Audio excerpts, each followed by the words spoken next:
Hi friends, let's cook ചാനലിലേക്ക് എല്ലാവർക്കും സ്വാഗതം. ഇന്ന് വളരെ എളുപ്പത്തിൽ തയ്യാറാക്കാൻ പറ്റുന്ന റെസിപ്പിയാണ് നോക്കുന്നത്. അത് മറ്റൊന്നുമല്ല, ബട്ടർ ഗാർലിക് പ്രോൺസ് ആണ്. അപ്പോൾ ഇത് എങ്ങനെയാണ് ഉണ്ടാക്കുന്നതെന്ന് നോക്കാം. ഇതിനായിട്ട് ആദ്യം തന്നെ നല്ല ഫ്രഷ് ആയിട്ടുള്ള കൊഞ്ചിതെ ഇതുപോലെ ക്ലീൻ ചെയ്ത് വെക്കാം. ശേഷം ഇതിലേക്ക് ആവശ്യത്തിന് മഞ്ഞൾപ്പൊടി, ഏകദേശം ഒരു 1/4 ടേബിൾ സ്പൂണോളം മഞ്ഞൾപ്പൊടി ചേർക്കുന്നുണ്ട്. പിന്നെ ആവശ്യത്തിന് മുളക് പൊടി, ഒരു 3/4 ടേബിൾ സ്പൂണോളം മുളക് പൊടി, പിന്നെ ആവശ്യത്തിന് ടേസ്റ്റിനനുസരിച്ച് ഉപ്പും കൂടെ ചേർത്ത് ഇതുപോലെ നല്ല രീതിക്കൊന്ന് മിക്സ് ചെയ്തെടുക്കുക. ആ ഉപ്പും മഞ്ഞൾപ്പൊടിയും മുളക് പൊടിയും നല്ല രീതിക്കൊന്ന് ആ കൊഞ്ചിലേക്ക് ഇറങ്ങി ചെല്ലണം. അതുകൊണ്ട് തന്നെ നല്ലോണം ഒന്ന് മിക്സ് ചെയ്ത് ഒരു അരമണിക്കൂർ ടു 1 മണിക്കൂർ വരെ ഒന്ന് മാറ്റി വയ്ക്കാം. ശേഷം പാൻ അടുപ്പിലേക്ക് വെച്ച് പാൻ നന്നായിട്ട് ചൂടായതിനു ശേഷം ആവശ്യത്തിന് വെളിച്ചെണ്ണ, ഞാനിവിടെ വെളിച്ചെണ്ണയാണ് ചേർത്തിരിക്കുന്നത്, ഓപ്ഷണലാണ്. നിങ്ങൾക്ക് വെജിറ്റബിൾ ഓയിലോ സൺഫ്ലവർ ഓയിലോ എന്ത് വേണമെന്ന് നിങ്ങൾക്ക് ചേർക്കാം.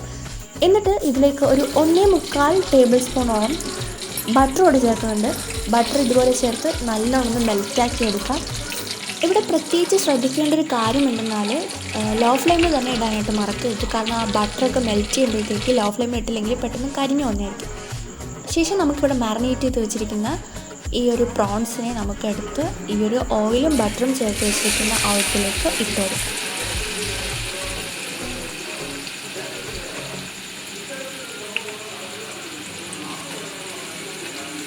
ആ പ്രോൺസ് മുഴുവനായിട്ട് ഇട്ടതിന് ശേഷം ഇത് നല്ലോണം ഒന്ന് ഇതുപോലെ ഒന്ന് ഇളക്കി കൊടുക്കാം.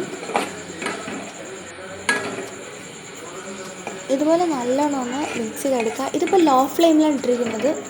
അതുകൂടാതെ ഈ ഒരു പ്രോൺസിൽ നിന്ന് കുറച്ചും കൂടെ വെള്ളം ഇറങ്ങിയതുകൊണ്ടാണ് ഇതിങ്ങനെ ഇരിക്കുന്നത്. നമുക്കിതൊന്ന് അടച്ച് വെച്ച് ഒരു 2 മിനിറ്റ് വേവിക്കാം. ശേഷം ഇതുപോലെ ഒന്ന് തിളച്ച് കിട്ടുന്നതായിരിക്കും. ആ ഒരു ബട്ടറും ഓയിലും പിന്നെ ഈ ഒരു കൊഞ്ചിൻ്റെ തന്നെ കുറച്ച് വെള്ളം കൂടെ ചേർന്നിട്ടാണ് ഇപ്പോൾ ഈ ഒരു കൺസിസ്റ്റൻസി നിൽക്കുന്നത്. ഇനി നമുക്ക് ഇതിനെ ആ ഒരു പ്രോൺസിനെയൊക്കെ എല്ലാ സൈഡിലേക്കും മാറ്റിയിട്ട് നമുക്ക് ആ ഓയിലിൻ്റെയും ബട്ടറിൻ്റെയും ആ ഒരു ഭാഗത്തേക്ക് നമുക്ക് കുനുകുന അരിഞ്ഞു വെച്ചിരിക്കുന്ന ഗാർലിക്, വെളുത്തുള്ളി ഇതുപോലെ ഇട്ട് കൊടുക്കാം. ഇട്ട് കൊടുത്തിട്ട് അതൊന്ന് ആ ഒരു സെൻറ്ററിൽ കിടന്നിട്ട് ഒന്ന് നല്ലോണം ഒന്ന് ആ ഒരു ബട്ടറിൽ കിടന്ന് അതൊന്ന് നന്നായിട്ടൊന്ന് വെന്ത് കിട്ടട്ടെ. ശേഷം ഇതുപോലെ ഒന്ന് മിക്സ് ചെയ്ത് കൊടുക്കാം.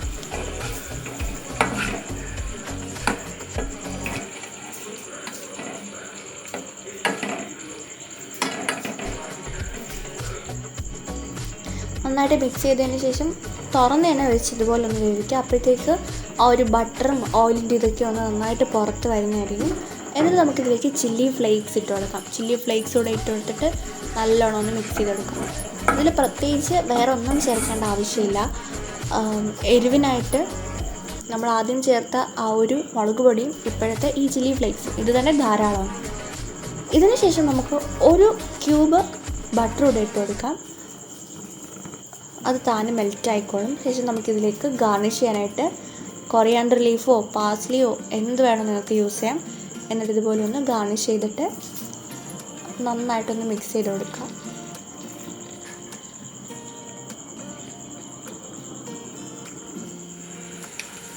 ഇപ്പോൾ കുറച്ച് ഫ്ലെയിം ഒന്ന് ഹൈയിൽ വെച്ചിരിക്കുന്നതുകൊണ്ടാണ് ഇതുപോലെ ഒന്ന് തിളച്ച് വന്നത്. ശേഷം നമുക്കിത് നല്ലോണം ഒന്ന് മിക്സ് ചെയ്തെടുത്ത് കഴിഞ്ഞാൽ അടിപൊളിയായിട്ടുള്ള ഗാർലിക് ബട്ടർ പ്രോൺസ് റെഡിയാണ്. ഇത് എല്ലാവരും ട്രൈ ചെയ്ത് നോക്കണം, ഭയങ്കര ടേസ്റ്റിയാണ്. Thanks for watching guys.